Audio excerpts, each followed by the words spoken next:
ይሄንን እርግጠኛ ነኝ ብዙዎቻችሁ ኢዮሃ ሚዲያ ላይ ሰምታችሁታል። ይሄ ፈረንጅ አበሻ ሆናችሁ አበሻ ሴቶች በተለይ ፈረንጅን እዚህ ላይ አርጋችሁ የምታዩት ፈረንጅን ኢኖሰንት አበሻን ሰይጣን አርጋችሁ የምታዩ ሴቶች ይሄ ለእናንተ ነው። ግቡና ኢዮሃ ሚዲያ ላይ እችን ልጅ የምትለውን ስሙት።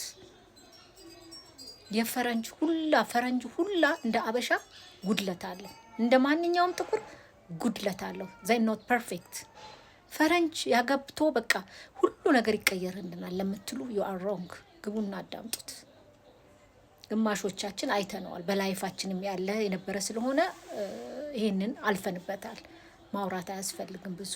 እችን ልጅ የምትለውን ኢዮሃ ሚዲያ ላይ ግቡና እዩት። እንዴት እንደሚገለኝ ያቅድ ነበረ። አንቄ ልግደልሽ ባኞ ቤት ውስጥ አፍኜ ልግደልሽ እያለ ነበር ፕላን የሚያደርግልኝ እያለች ስታወራ ነበር።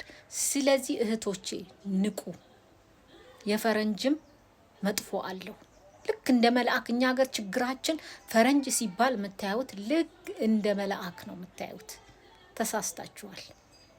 ሁሉ ፈረንጅ አይደለም። መጥፎም አለ፣ አረመኔም አለ፣ ጃንኪ ፈረንጅም አለ፣ ሰካራም ፈረንጅ አለ፣ ብዙ አይነት ፈረንጅ አለ። ግቡና ዩት ኢዮሃ ሚዲያ። እወዳችኋለሁ። ራሳችሁን ጠብቁ።